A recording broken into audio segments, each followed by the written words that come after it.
Maya Chen's fingers moved across the holographic display with practiced precision, tracing the digital fingerprints of money that didn't want to be found. The augmented reality interface floated in the air before her, translucent blue lines connecting shell corporations across 3 continents. Her neural implant, standard issue for anyone in forensic accounting, fed real-time data directly into her visual cortex, overlaying the physical world with streams of financial intelligence. Outside her window, the city hummed with the particular frequency of a Tuesday morning in November 2089. Autonomous vehicles glided silently along magnetized rails. Holographic advertisements shifted and changed, targeting each passerby based on their biometric data and purchase history.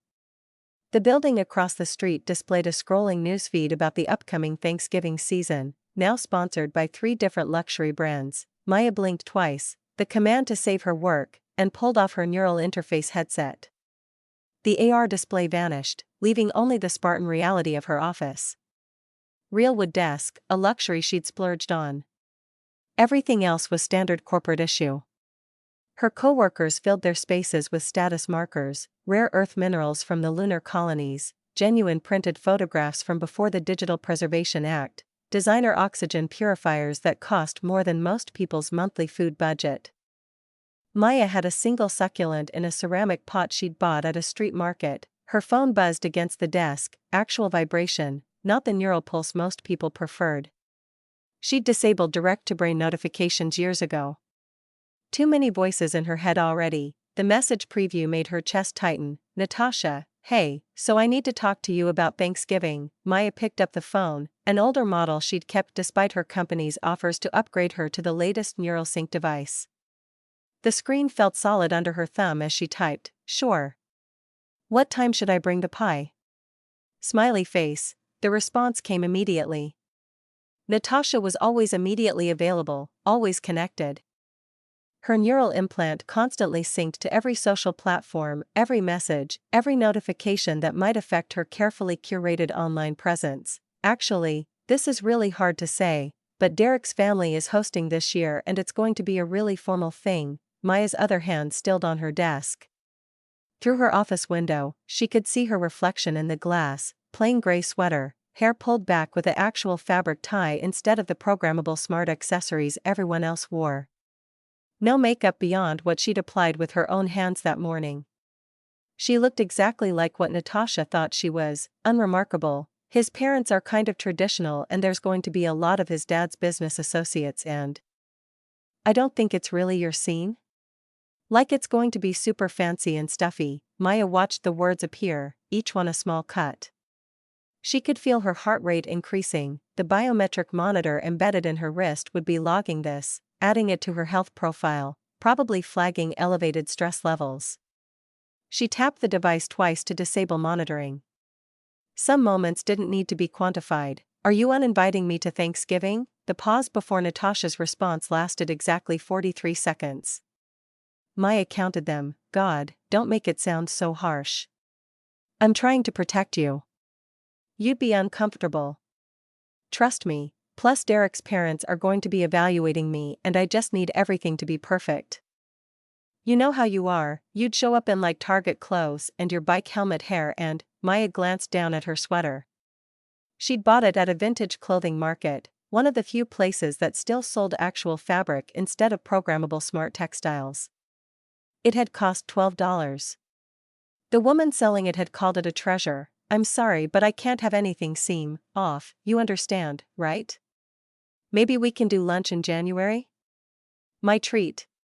XO, Maya's hands trembled as she held the phone. Around her, the office continued its efficient hum. Through the glass walls of her office, she could see her colleagues in their ergonomic chairs, neural interfaces active, hands gesturing at invisible AR displays. They were all younger than her, mostly, or they looked younger. Cosmetic enhancements were standard in their income bracket. Maya had never bothered. The money had seemed better spent elsewhere. She typed 5 different responses. Deleted them all. Finally settled on the only word that wouldn't make this worse. Okay, you're the best. I knew you'd get it. Love you. 2 hearts. Maya set the phone down carefully. She stood, smoothed her sweater, and walked to her office door. Her hand hovered over the biometric lock, then she changed her mind. She returned to her desk, opened her laptop, actual laptop, not AR interface, and navigated to a website she visited once a month, Advist Support Solutions. The interface was deliberately old-fashioned, designed for anonymity in an age of total digital surveillance. No neural linking. No biometric verification. Just passwords and encryption. She logged in and looked at the account she'd been monitoring for 4 years. Account holder, Natasha Chen. Original balance, $72,000 current balance, $32,400 monthly payment, $850 paid by, anonymous donor. Her cursor hovered over the cancel recurring payment button. The apartment she could afford instead of the studio. The car she could own instead of her electric bicycle. The clothes that would make her look like she belonged in rooms with people like Derek Hartwell. She closed the laptop without canceling anything. At 5:30, she left the building, bypassing the autonomous car service most of her coworkers used. Her bicycle was locked in the climate-controlled garage, looking distinctly out of place among the luxury vehicles. Someone had left a note on it once: bike parking is on sublevel 3. She'd ignored it. Her employee contract guaranteed her a parking space. It didn't specify what she had to park there. The ride home took 25 minutes through dedicated bike lanes that cut through the city's lower levels. Up above, on the elevated maglev highways, the luxury traffic flowed in smooth, automated streams. Down here, the city was grittier, more real. Street vendors still sold actual cooked food instead of nutrition packages. Holographic advertisements were less sophisticated, often glitching. People looked at each other instead of at AR overlays. Maya liked it better down here. Her building was old by modern standards, built in 2067, before the Smart Infrastructure Act required all new construction to have integrated neural networks. The door still used a physical key card. The elevator had buttons you actually pressed.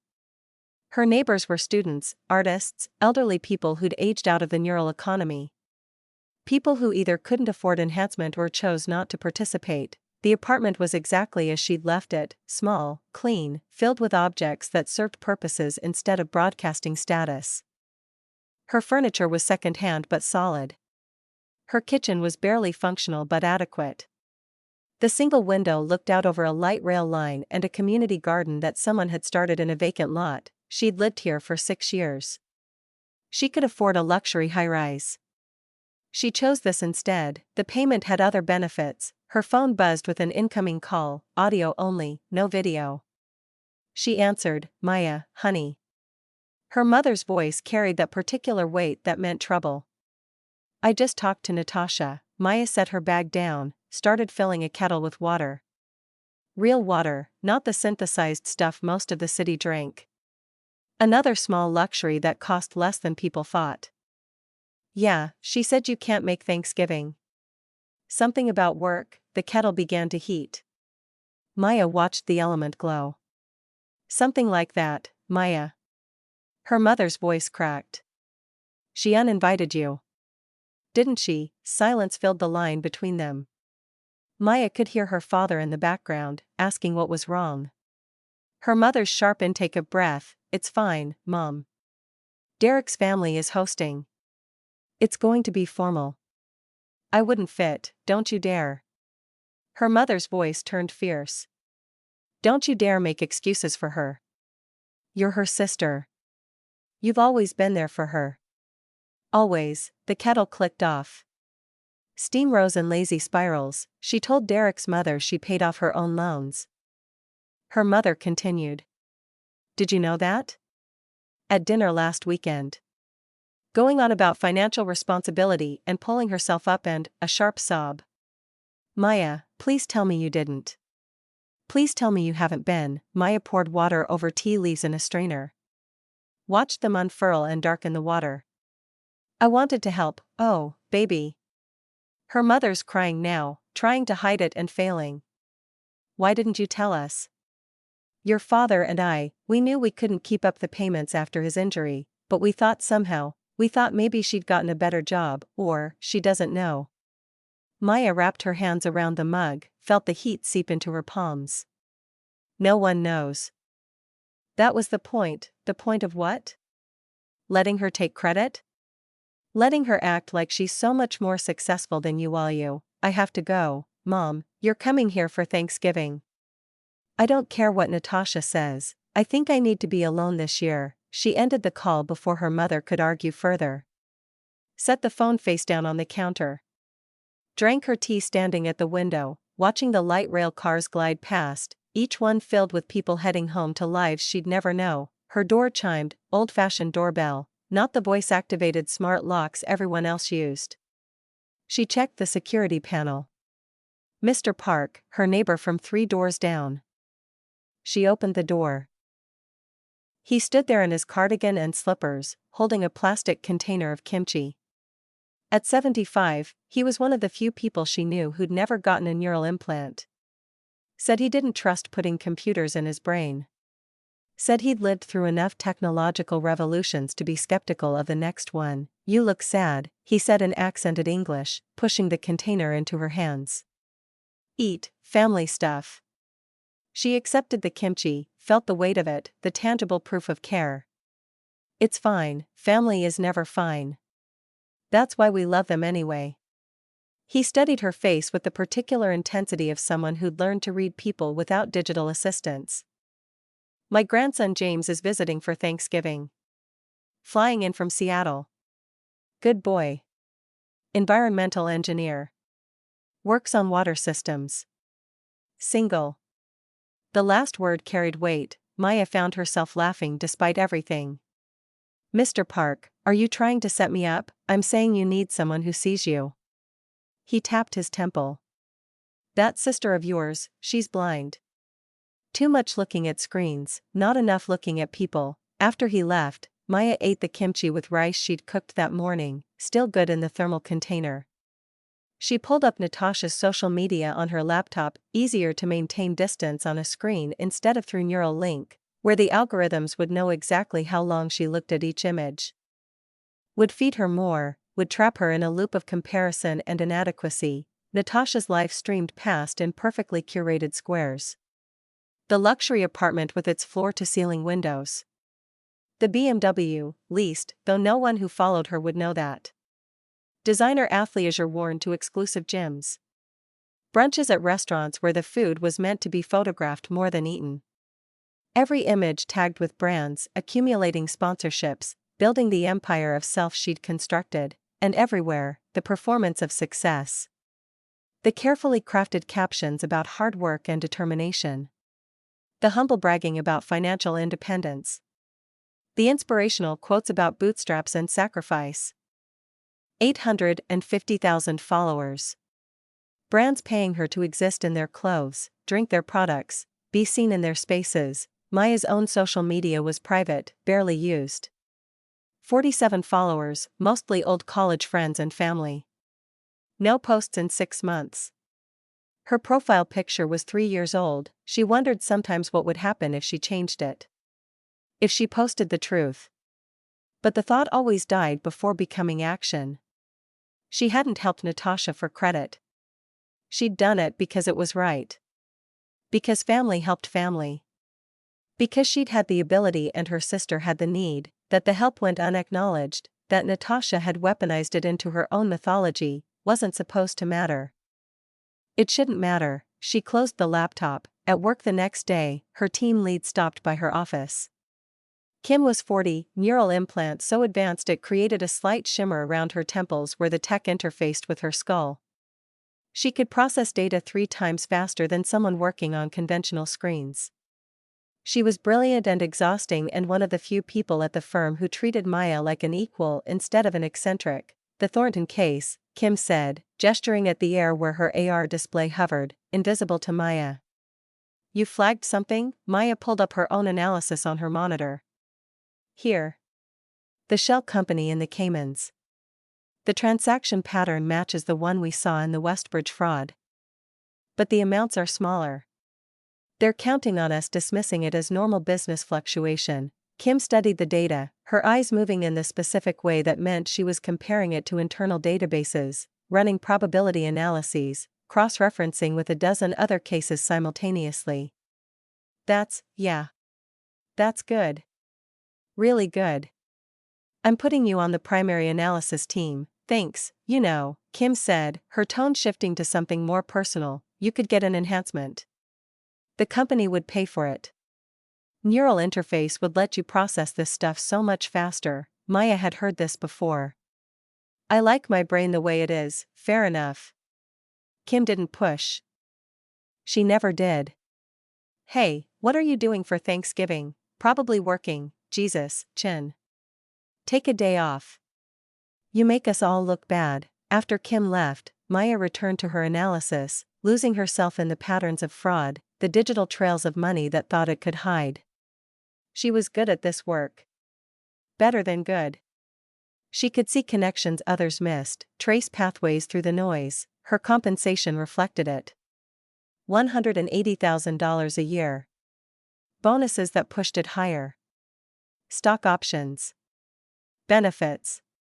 The kind of money that should have meant luxury apartments and designer clothes and the life Natasha was performing on social media. Instead, it meant freedom. It meant helping her parents without them knowing.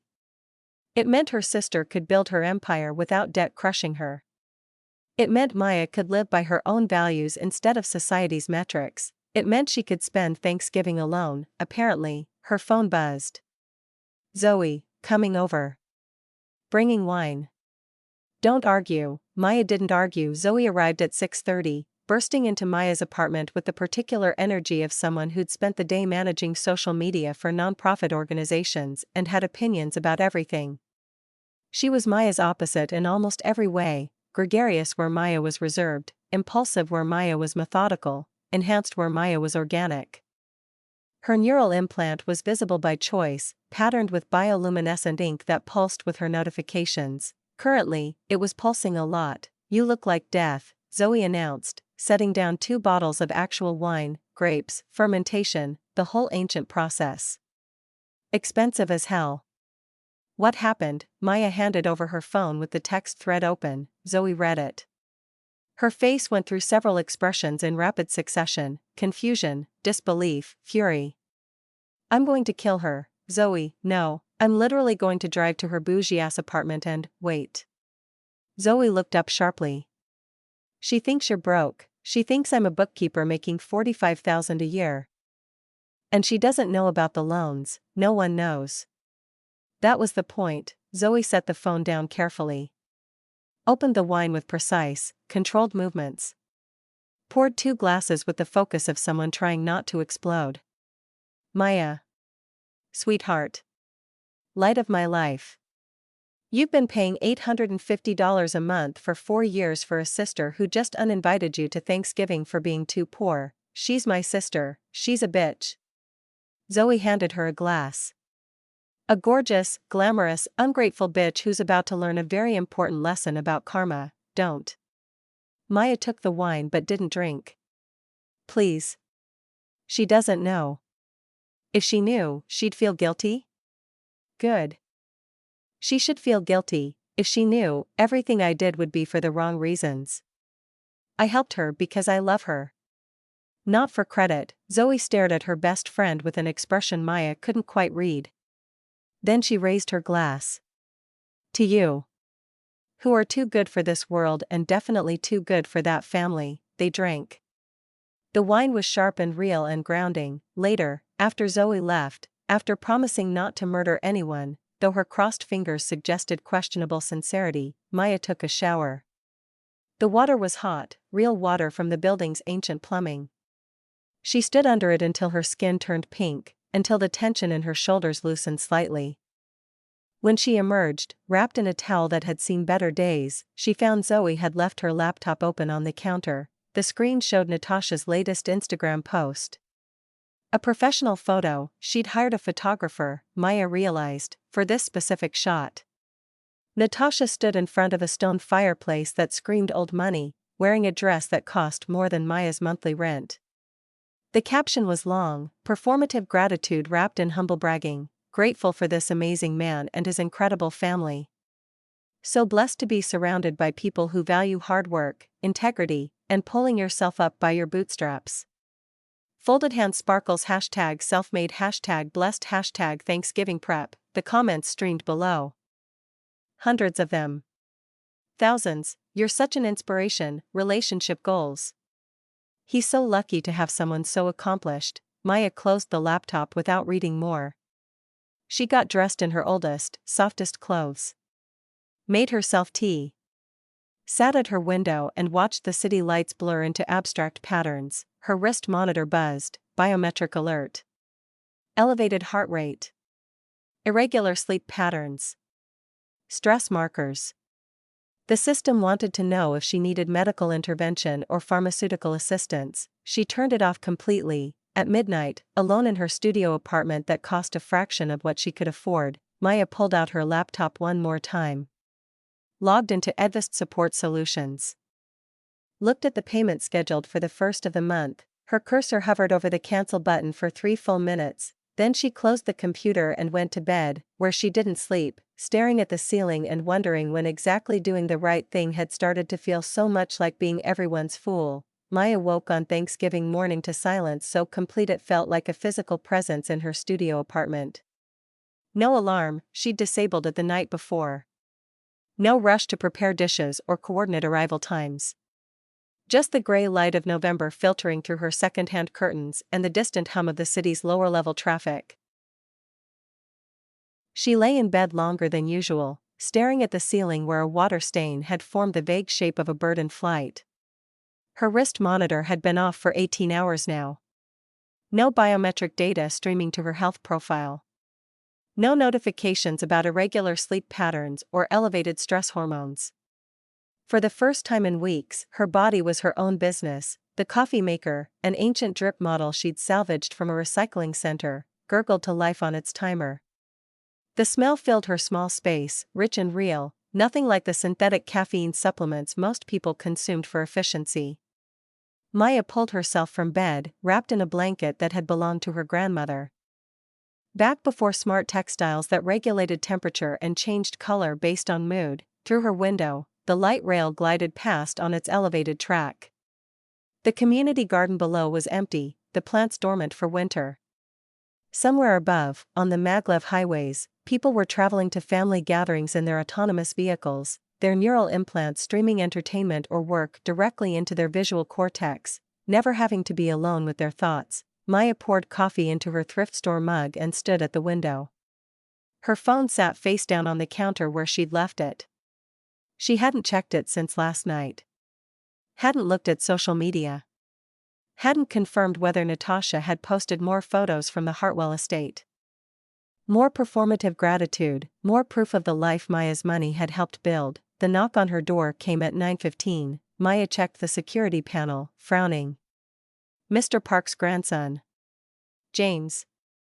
She'd seen him twice in the hallway, once carrying groceries for his grandfather, once fixing the elevator that the building management had given up on. Both times he'd nodded, smiled, moved on. Both times she'd noticed the way his hands moved with deliberate competence, the kind of physical confidence that came from actually building things instead of just manipulating data. She opened the door still in her pajamas, actual cotton pants and a worn t-shirt, not the climate-controlled sleepwear everyone else owned. He stood there in jeans and a flannel shirt that had been repaired at the elbow, holding a plastic container. He was taller than she'd realized, broad-shouldered in a way that suggested actual physical labor rather than gym memberships. His face was open, readable, none of the calculated expressions people practiced for their social media presence. "Grandpa sent me," he said. His voice had a roughness to it, like he didn't spend his days in voice-optimized conference calls. "Said you shouldn't be alone today."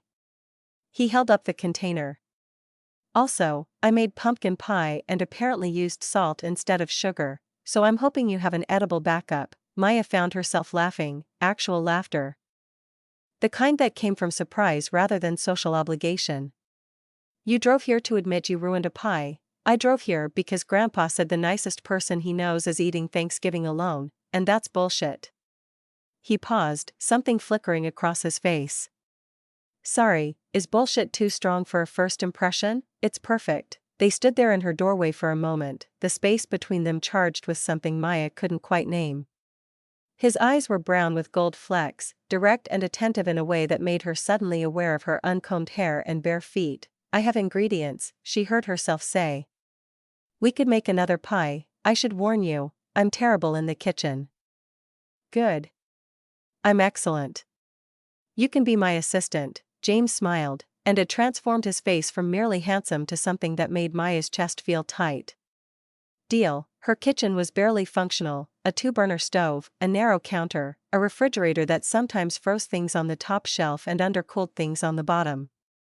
James filled the space immediately, his presence somehow making it feel smaller and more alive at the same time. He rolled up his sleeves, actual fabric, not smart textiles, revealing forearms marked with small scars and the kind of muscle that came from use rather than enhancement. Maya found herself watching the way he moved, economical and sure. Before catching herself and focusing on measuring flour, "So," James said, washing his hands in her tiny sink, "environmental engineer who can't bake. What else should you know about me? Depends. Are there other domestic disasters I should prepare for? I once tried to grow tomatoes on my balcony and somehow ended up with a minor fire hazard. How does that even happen? Turns out you're not supposed to use motor oil as fertilizer." Maya laughed again, feeling something loosening in her chest. "Why would you think that was a good idea? In my defense, I was 22 and the internet told me oil-based nutrients were effective." He accepted the measuring cup she handed him. "What do I do with this?" 2 cups of flour.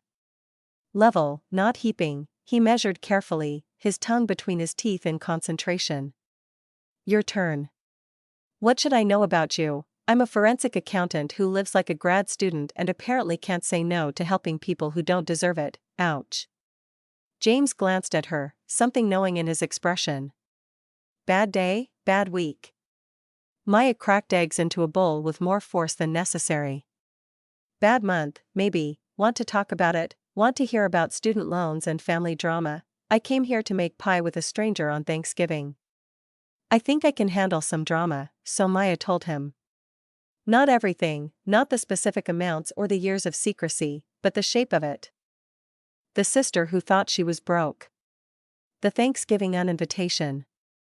The performance of success built on invisible support. James listened without interrupting, measuring ingredients with careful attention. When she finished, he was quiet for a moment, then said, "Your sister's an idiot." "That's not helpful." "It's true, though. Anyone who can't see what you are, what you're worth, they're either blind or stupid or both." He looked up from the mixing bowl. "Probably both." Heat rose in Maya's cheeks. She focused on the pie crust, rolling it with perhaps too much enthusiasm. "You don't know me. I know you live in a studio when you could afford better. I know you helped someone who doesn't appreciate it. I know you make your own pie crust from scratch when you could just buy one." He paused. "And I know my grandpa, who's an excellent judge of character, thinks you're worth skipping my aunt's Thanksgiving for. You're missing Thanksgiving with your family. I'm having Thanksgiving with someone who needs it more." His tone was matter-of-fact, no performance of martyrdom. "Besides, my family's annual tradition involves arguing about water rights policy and my uncle's conspiracy theories about the Mars colonies." This is already an improvement, Maya found herself smiling. "That sounds terrible." "It's something." James reached across her for the sugar, real cane sugar, not synthetic sweetener, and their arms brushed. The contact sent a spark of awareness through her. He paused, closer now than necessary, his chest nearly against her shoulder as he leaned past her. "Sorry," he said, but he didn't move away immediately. Maya turned her head and found him inches from her face. Close enough to see that one of his eyes had a small scar through the eyebrow. Close enough to smell coffee and something cedar-like, maybe soap or shampoo. His hand was on the counter beside her hip, effectively bracketing her against the sink, flour dusted from his shirt onto her nose. "You're a disaster," she said, but her voice came out breathless. "Yeah." His gaze dropped to her mouth, then back up. "You have flour on your..." He reached up slowly, giving her time to move away. She didn't. His thumb brushed across her nose, gentle, the touch sending electricity down her spine. His hand lingered there, fingers curving slightly against her cheek. Better, she whispered, better. Neither of them moved. The moment stretched, charged and delicate, full of possibility. Maya could feel her heart hammering against her ribs. Could see the way his breathing had changed, shallow and careful. James. Mr. Park's voice called from the hallway, loud and deliberately intrusive. Did you die in there? They sprang apart. James cleared his throat, color high on his cheekbones. Maya busied herself with the pie crust. Acutely aware of the heat in her face, we should, James gestured vaguely at the counter. Pie. Finish the pie, right? Pie, but when they reached for the same measuring cup, their fingers brushed, and they both smiled. The pie went into her ancient oven, actual thermal heating, not the precision temperature control of modern appliances, and they cleaned the kitchen in comfortable silence. James washed dishes with the same careful attention he'd given to measuring ingredients. Maya found herself watching the way water ran over his hands, the efficiency of his movements. So, he said, drying the last bowl with a dish towel that had seen better days, forensic accountant. That means you find where money's hiding, right? Essentially. I trace fraud patterns, identify shell companies, track illegal fund transfers. People think they can hide money in the digital economy, but money always leaves trails. That's incredible. He leaned against her counter, giving her his full attention in a way that felt rare and valuable. Why do people think you're just a bookkeeper? Maya's smile faded. Because I never corrected them. And after a while, it was easier to let them believe it. Easier for who?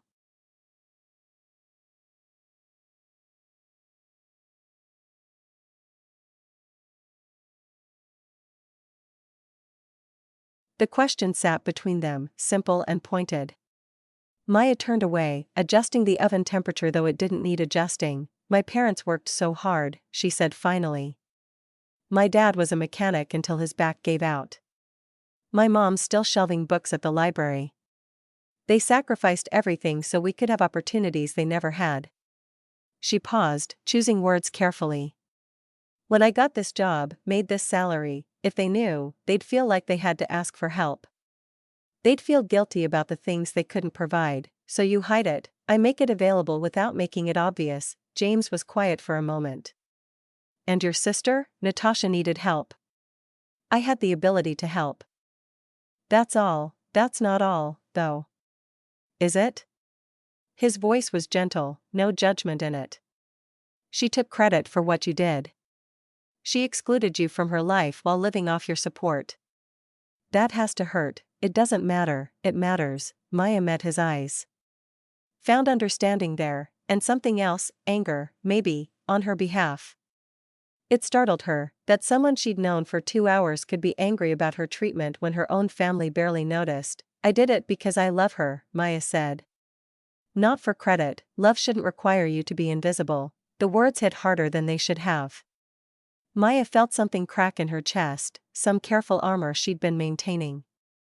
The timer buzzed. She turned away quickly, pulling the pie from the oven. It was perfect, golden crust, filling set just right. The smell filled her tiny apartment with warmth and comfort. See? James said, coming to stand beside her. Told you I was a disaster. You fixed my mistake, you helped, I measured things you told me to measure. That's not helping, that's following instructions. He smiled at her, that transformative expression that made her stomach flutter. But I'll take partial credit if it means I get a piece of that pie. They ate on her small couch, barely enough room for 2 people, their thighs pressed together, plates balanced on their knees. James told her about his work designing water reclamation systems for developing communities. The challenge of creating sustainable solutions in places where technology had to be simple and maintainable. Most engineers want to build the smartest system, he said. Neural-linked monitoring, AI-optimized flow rates, all the latest tech. But if it breaks and you need a specialist to fix it, it's useless. I design systems a local mechanic can maintain with basic tools. Your family must be proud. My family thinks I'm wasting my degree on third-world charity work. He said it without bitterness, just fact. They wanted me to take a job with one of the Mars terraforming companies.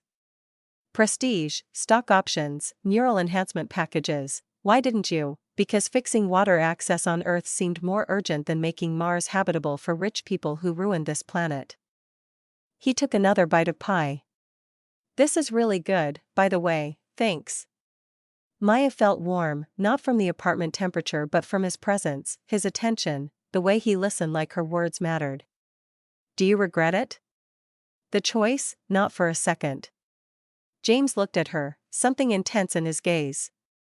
I'd rather do work that matters with people who see value in it than chase prestige with people who measure worth by stock portfolios. That's a very unpopular opinion these days, so is living in a studio when you make six figures. He smiled. We're both iconoclasts, is that what we are? Well. His knee pressed against hers, warm and solid. We're also two people eating really good pie on Thanksgiving. That's something. Maya's phone buzzed on the counter, loud in the comfortable quiet. Then again. And again. A cascade of notifications that made her chest tighten with dread. James glanced at it. You should probably check that. She didn't want to. Wanted to stay in this bubble where Thanksgiving was pie and conversation with someone who saw her clearly. But the buzzing continued, insistent and ominous. Maya retrieved her phone. The screen was full of notifications, social media tags, messages, missed calls. Her mother had called 6 times. Zoe had sent a string of texts that started with "Don't be mad" and got progressively more panicked. She opened social media with a sense of falling.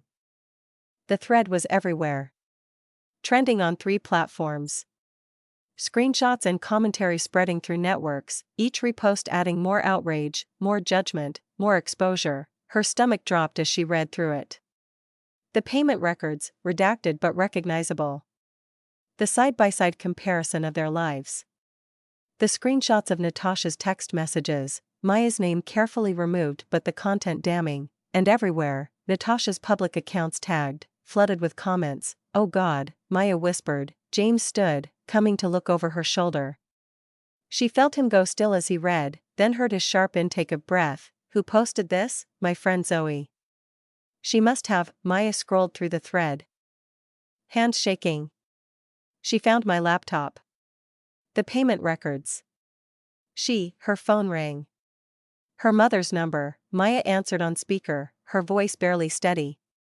Mom, Maya, honey, what's happening? Natasha just called, she's hysterical, something about social media and, did someone post about the loans? I didn't know, Maya said quickly. I didn't know Zoe was going to. Where are you?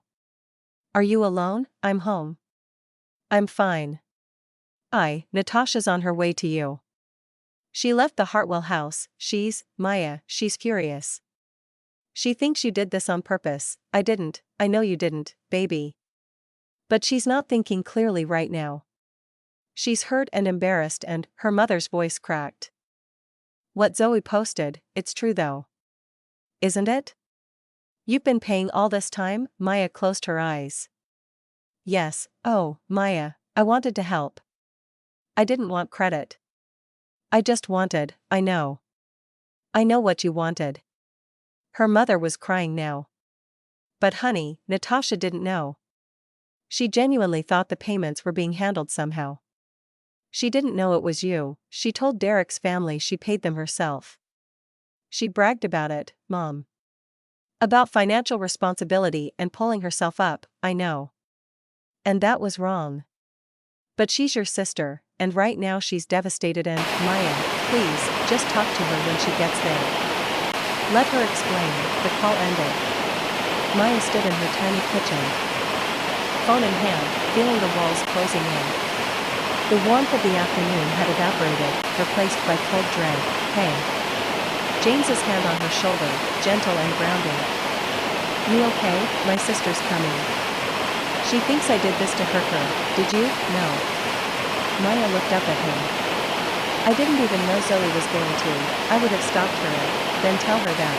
You don't understand. Natasha, this is her whole life. Her Instagram, her image, her relationship. If that thread ruined it, she ruined it herself, James said quietly. By taking credit for something she didn't do. by excluding you from her life while accepting your help. None of that is on you. She's still my sister, I know. He squeezed her shoulder. Want me to stay? Be back up? Maya almost said yes. Almost let him stand there while she faced Natasha's fury, let his solid presence be a buffer against the storm coming. But this was family business. Messy and painful and hers to handle. Stay close, she said instead. He nodded, moving to the kitchen area but remaining visible. His presence alone made her feel less fragile. The knocking came 15 minutes later, violent, aggressive, making her cheap door rattle in its frame. Maya, open this door. Maya took a breath and opened it.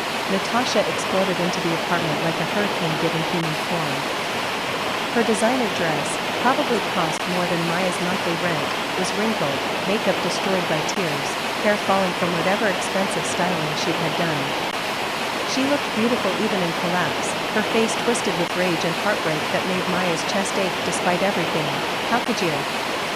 Natasha's voice was raw, too loud for the small space. How could you let Zoe post that? How could you humiliate me like that? I didn't, in front of Derek's family. In front of everyone. Do you have any idea what you've done, Tasha? I didn't know Zoe was going to. Bullshit.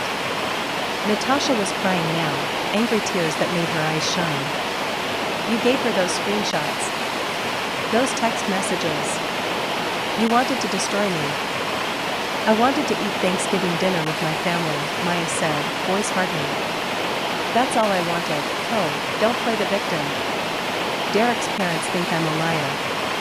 His mother, Natasha's voice broke. His mother looked at me like I was trash. They left their own Thanksgiving dinner because of you. Because of me? Heat flooded Maya's chest, anger she'd been suppressing for days finally breaking through. Tasha, I've been paying your student loans for 4 years. I've been sending $850 every single month since you graduated. I didn't know that, and I never told anyone because I didn't want credit. I didn't want you to feel guilty. I did it because I love you, Natasha laughed, bitter and broken. Love me? You destroyed my relationship. You destroyed my reputation. My Instagram is full of people calling me a leech. I didn't destroy anything. You did that when you decided I wasn't good enough for your rich boyfriend's family dinner, because you don't fit there. Natasha gestured wildly at Maya, at the apartment, at everything. Look at you, Maya. You're almost 30 and you live in a studio apartment. You dress like you shop in dumpsters. You ride a bike like a college student. The words hit like physical blows. Maya felt James move in the kitchen, probably fighting the urge to intervene. She held up a hand slightly. I've got this. I live in a studio because I'm saving money, Maya said, voice shaking with rage and hurt. I shop secondhand because it's better for the environment and my budget. I bike because it's healthy and sustainable. I make 6 figures, Natasha. 6 figures. And I choose to live this way because I have values beyond impressing people I don't even know. Natasha froze. Her mouth opened, closed. 6, you make 6 figures? I'm a forensic accountant. I work fraud cases for Fortune 500 companies. I could afford a luxury apartment like yours. A leased BMW like yours. All the designer things you think define success. Maya's voice was steady now, cold. But I chose to live modestly so I could help my family. So I could help you. Natasha sank onto Maya's second-hand couch, her designer dress incongruous against the worn fabric. Why didn't you tell me? Because you never asked. You never asked about my work beyond bookkeeping. Never asked why I lived the way I do. You just assumed I was failing because I don't perform success the way you do. I thought you needed help, Natasha whispered. I thought you were struggling. I was helping you. Maya's voice rose despite her intention to stay calm. And you thanked me by telling Derek's family that you paid those loans. Your hard work. Your sacrifice, but Mom and Dad said the payments were being made. I thought they'd figured something out, or it was automatic from my account. You didn't question it? $70,000 in debt and you didn't question where the payments were coming from. I was busy. Building my career, my brand, your brand? Maya laughed, harsh and humorless. Your brand is built on my money, Tasha. Every luxury apartment photo, every self-made woman post, every lecture about financial independence, all of it subsidized by the sister you were too embarrassed to invite to Thanksgiving. Natasha was crying harder now, mascara tracking down her cheeks. I didn't know. You didn't want to know. Because knowing would mean admitting you're not the person you pretend to be online. Movement in the doorway. James appeared with 2 glasses of water, his presence calm and grounding in the chaos. Maya felt grateful for him in a way that made her throat tight. You okay? He asked Maya, ignoring Natasha entirely. Natasha looked up, noticing him for the first time. Her expression shifted, confusion, then something calculating and mean. Oh perfect, she said, voice dripping venom. You have a boyfriend. Of course. Is he another secret success you've been hiding? What is he, a tech billionaire dressed as a lumberjack? James handed Maya a glass of water. Then turned to face Natasha with measured calm. Environmental engineer. I design sustainable water systems for developing communities. His gaze flicked to Maya, something intense and deliberate in it. And I'm not her boyfriend. Yet, the word hung in the air. Maya felt her breath catch, heat flooding her cheeks. James's eyes stayed on hers for a moment, steady, sure, full of intention that made her heart stutter. But I'd like to be, he continued, still looking at Maya. Because in the 3 hours I've known her, she's been kinder, smarter, and more genuine than most people I've met in 3 years. James, Maya said softly, something warm and fragile blooming in her chest. He finally turned to Natasha. You want to know why your sister lives in a studio and bikes to work? Because she's been giving you the life you think you deserve. And instead of being grateful, you judged her for not performing wealth the way you do. He paused, letting that sink in. That's not love. That's narcissism. Natasha stood, fury reigniting. You don't know anything about our family. I know your sister spent Thanksgiving alone because you were embarrassed by her. I know she's been crying into her coffee for 3 days because she loves you too much to be angry. And I know that if I had a sibling like her, I'd spend every day grateful, not questioning whether she's impressive enough for some rich family's approval. Natasha looked between them, Maya's tear-stained face, James's protective stance, and something shifted in her expression. The anger drained, leaving only devastation. You really paid for all of it, she asked Maya, voice cracking. All of it, Maya confirmed. Every month. For 4 years. Why? Because you're my sister. And because I could. And because I thought that's what family did. I called you low class, yes. I uninvited you to Thanksgiving because I was embarrassed of you, yes. Natasha sank back onto the couch, folding in on herself. And you were still going to keep paying. Weren't you? Maya's silence was answer enough. The weight of it filled the small apartment, years of invisible support. Of chosen humility, of love given without expectation of return. Outside, the city hummed with its Thanksgiving traffic, people finishing meals with family, the holiday continuing oblivious to the small tragedy playing out in Maya's studio. Natasha buried her face in her hands, her whole body shaking with sobs that sounded like they came from somewhere deep and broken. Maya stood frozen, caught between anger and the instinct to comfort, between hurt and habit. James touched her shoulder lightly. I'll be next door with Grandpa if you need me, he said quietly. Then, to Natasha, figure it out. She deserves better than this. He left, closing the door softly behind him. The space felt emptier without him. Colder, Maya sat on the couch, careful to leave distance between herself and her sister. Waited. I'm sorry, Natasha finally said, voice muffled by her hands. I'm so sorry, Maya. I genuinely didn't know it was you. I thought, she looked up, face destroyed by tears and truth. I thought the payments were just happening somehow. I didn't question it because I didn't want to know if Mom and Dad were struggling to cover it. If they were, I'd have to give up my apartment, my car, my whole life. So I just didn't ask. That's not an excuse, I know. I know it's not. Natasha wiped at her face with shaking hands. Everything you said is true. I performed success instead of earning it. I took credit for your sacrifice. I excluded you from my life while living off your support.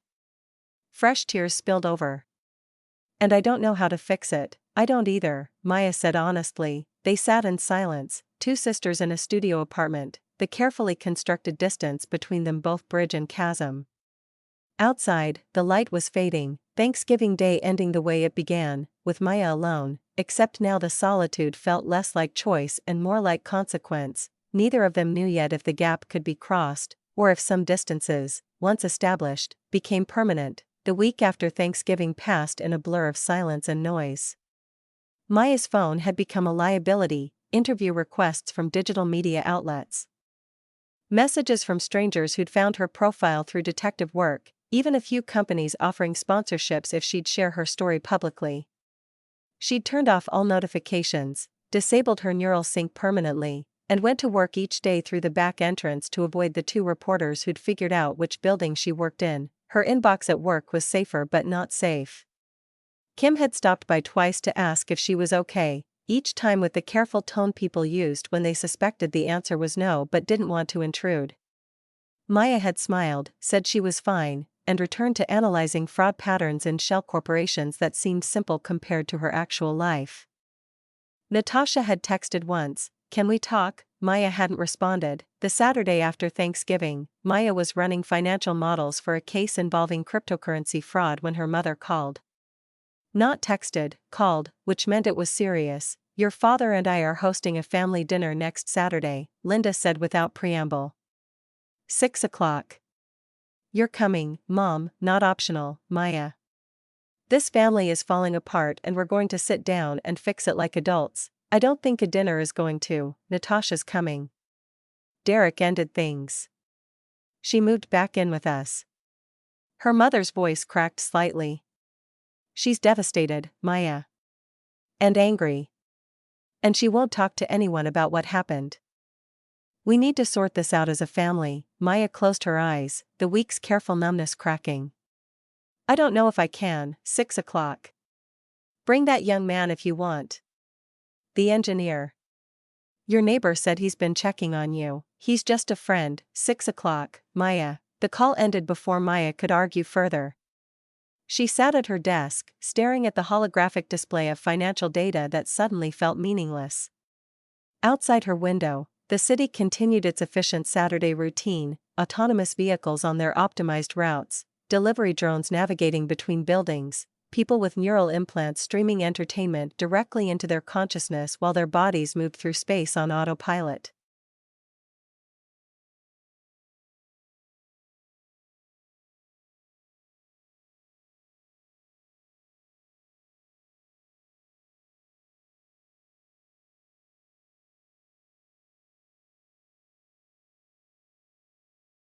Maya wondered if any of them had family dinners that felt like walking into fire. Her door chimed, the physical doorbell, not a neural ping. She checked the security panel and felt something in her chest loosen slightly. James stood in the hallway holding two containers and looking slightly uncomfortable. She opened the door. "Hi," he said. "Grandpa made too much kimchi and not enough sense, so I'm here under orders to make sure you're eating. Your grandfather is very concerned with my nutrition. My grandfather is concerned with everything about you." James held up the containers. "He's also concerned that you've been hiding in your apartment for a week and might have forgotten that the outside world exists." "The outside world has reporters. Yeah, I've been intercepting them." "Told them you moved to the Mars colonies." He smiled, that transformative expression that made Maya's carefully maintained defenses weaken. "Can I come in, or are we having this conversation in the hallway?" She stepped back, letting him enter.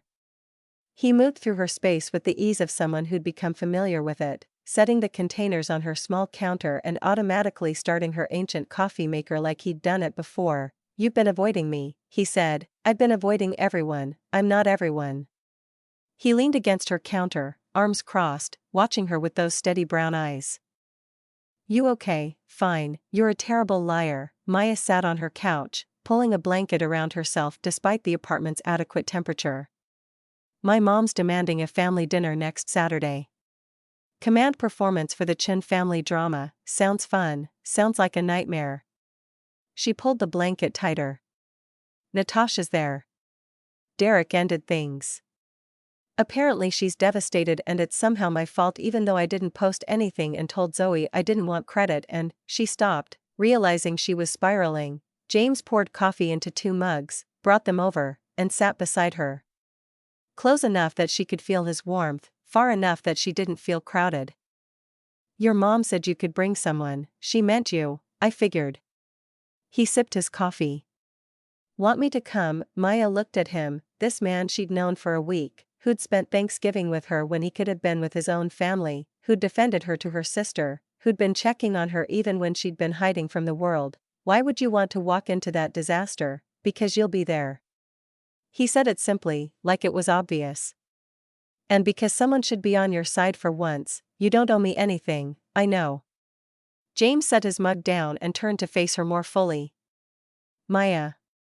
I'm not offering because I owe you. I'm offering because in the week since I met you, I've watched you handle betrayal and public exposure and family implosion with more grace than most people manage on a good day. And I'd like to be there when you face the next round of it. It's going to be ugly. I design water systems in places where people have been fighting over resources for generations. I can handle one awkward dinner. Maya felt something warm unfurl in her chest, dangerous and hopeful. Okay, yeah. But you're driving. I'm not showing up on my bike, James grinned. Deal. The week leading up to the dinner crawled by with the particular slowness of dreaded events. Maya threw herself into work, staying late at the office to analyze data trails and build cases against people who thought they were clever enough to hide their crimes. She found it soothing, the clear morality of it. Money was here when it should have been there, someone lied about what they owned, fraud was fraud regardless of how sophisticated the shell game. If only family were that simple. Zoe called on Thursday, her neural implant pulsing with anxiety visible even through the video chat. I'm so sorry. I'm so sorry. I thought I was helping. I thought she deserved to know how terrible she'd been and, Zoe, and I didn't think about how it would blow up or how it would affect you and I should have asked first but I was just so angry on your behalf and, Zoe. Maya waited until her friend stopped spiraling. I'm not mad at you. You should be. I ruined your life, you exposed a truth I'd been hiding. That's not the same thing, your sister hates you now, my sister hated me before. She just had plausible deniability about why. Maya pulled her knees up to her chest. And maybe she needed to know. Maybe I needed to stop protecting her from the consequences of her own choices. Zoe studied her through the screen. You're different, I'm tired, no. You're done being invisible. Zoe's expression shifted to something like approval.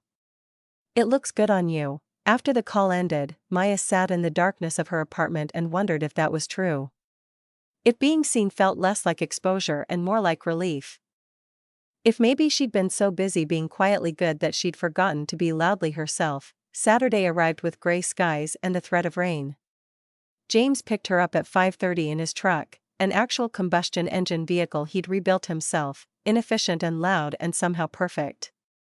Maya had dressed carefully in clothes that split the difference between her usual thrift store comfort and the performance Natasha would expect, nice jeans, a sweater that had cost more than $12 but less than $200, minimal makeup. You look terrified, James observed as they merged into traffic. I'm going to have dinner with my sister who hasn't spoken to me in a week. My parents who are probably disappointed in both of us, and whatever emotional landmines are waiting. When you put it that way, I'm terrified too. He glanced at her, something gentle in his expression. Want to run away instead? I know a really good taco truck, tempting. We could eat tacos, talk about anything except your family, and I could tell you more about my urban beekeeping disaster. Maya smiled despite her anxiety. You can tell me at dinner, that's going to be a weird conversation starter. Welcome to my family. Weird is our baseline. Her parents' house looked smaller than she remembered, worn at the edges in a way that made Maya's chest ache. The lawn needed work. Richard's back injury meant he couldn't maintain it himself. And they couldn't afford the automated landscaping services everyone else used. The house itself was old enough to predate smart home integration, all physical switches and manual locks. Maya had offered to pay for updates a dozen times. Her parents had refused every time. Natasha's BMW was parked in the driveway, looking obscene next to their father's 15-year-old sedan. That's her car? James asked. That's her least status symbol. How much does that cost monthly? More than their mortgage. James made a thoughtful sound but didn't comment further. He parked his truck, came around to open Maya's door, an old-fashioned gesture that made her feel cared for in a way she hadn't expected, and offered his arm. Ready? No, good. Honesty's important. Linda opened the door before Maya could knock, pulling her into a hug that smelled like ginger and sesame oil and home. You came, you commanded, I suggested strongly. Her mother pulled back, studying Maya's face with the particular intensity of mothers who could read their children's pain. Then she turned to James. And you must be the engineer. Come in, come in. Richard's making dumplings. The house was warm, filled with cooking smells and the hum of old appliances that still worked through maintenance rather than planned obsolescence. Richard was at the stove, moving carefully to protect his back, his hands working dough with the muscle memory of decades. Maya. He set down his work to hug her, flour transferring to her sweater. And James. Good to meet you. You're taller than Park said. Grandpa has a tendency to describe everyone as either tall or short with no middle ground, James said, shaking Richard's hand. Smart man. Efficiency. Richard returned to his dumplings. Dinner's almost ready. Natasha's in the living room. Maya felt her stomach clench. Her mother touched her arm. Be kind. Both of you. The living room was small, made smaller by furniture that had been there since Maya was a child. Natasha sat on the couch, curled into the corner in sweatpants and one of their father's old sweatshirts. No makeup. Hair in a messy bun. She looked young and broken and nothing like the polished influencer who'd dominated Instagram. She looked up when Maya entered. Her eyes were red-rimmed, shadowed with exhaustion. Hi, Maya said. Hi. Natasha's gaze moved to James, then back.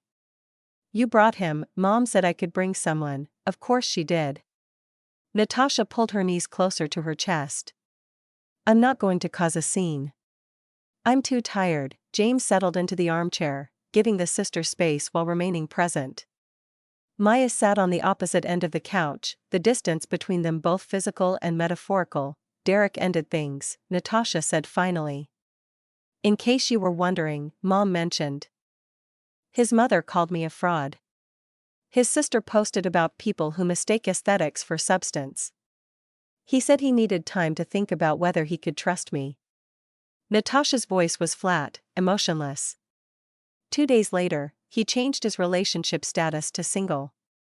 Didn't even tell me first. I'm sorry, are you? Natasha looked at her sharply. You got what you wanted.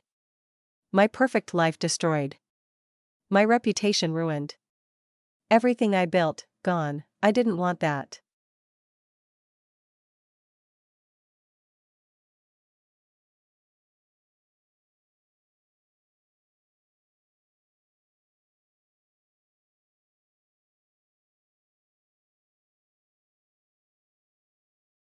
You wanted me to know the truth.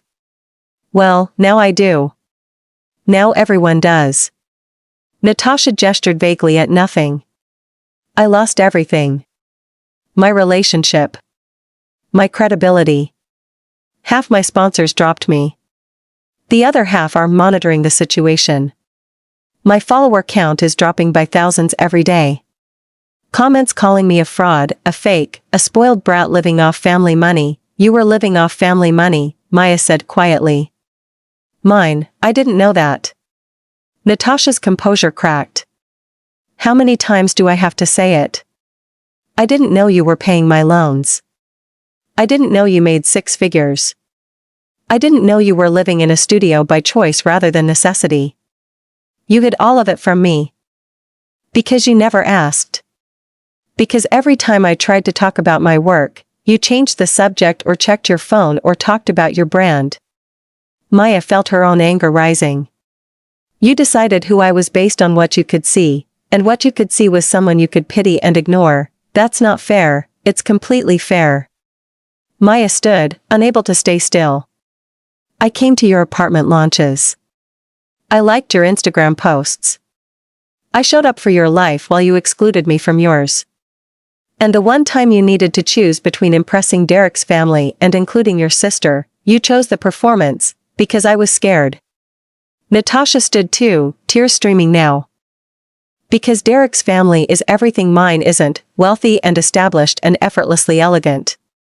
Because I've spent years trying to build something that looks successful enough that people won't see where I actually came from. And you, she gestured at Maya. You don't care about any of that.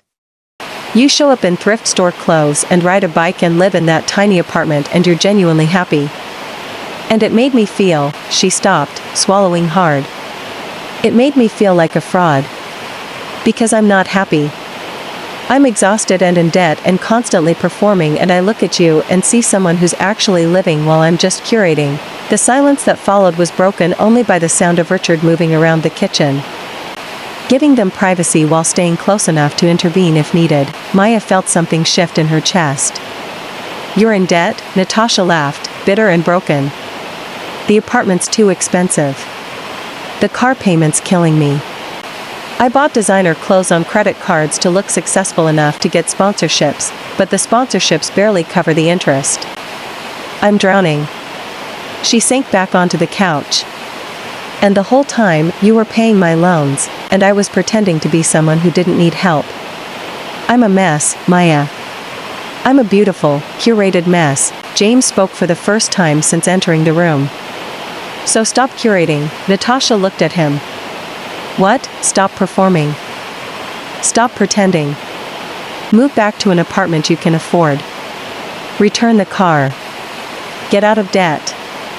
Build something real instead of something that looks good on camera. Easy for you to say.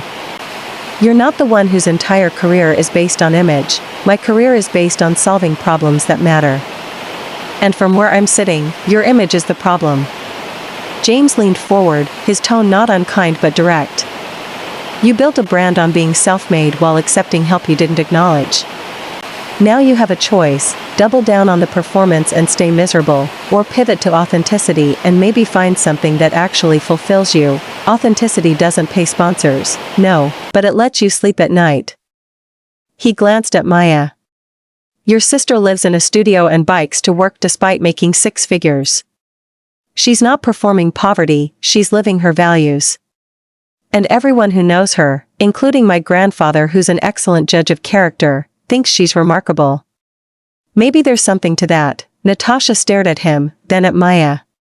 You really make 6 figures, 180,000 base salary, Maya confirmed.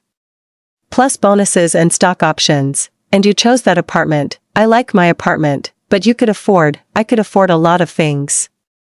I choose to spend my money on things that matter to me. Like helping family. Like saving for actual security instead of performing it. Maya sat back down, the anger draining into something sadder and more honest. I'm not saying my way is better, Tasha. I'm saying it's mine. And you never bothered to understand it because it didn't fit your narrative. I'm sorry. Natasha's voice was small. I'm sorry I uninvited you. I'm sorry I didn't know you were helping me.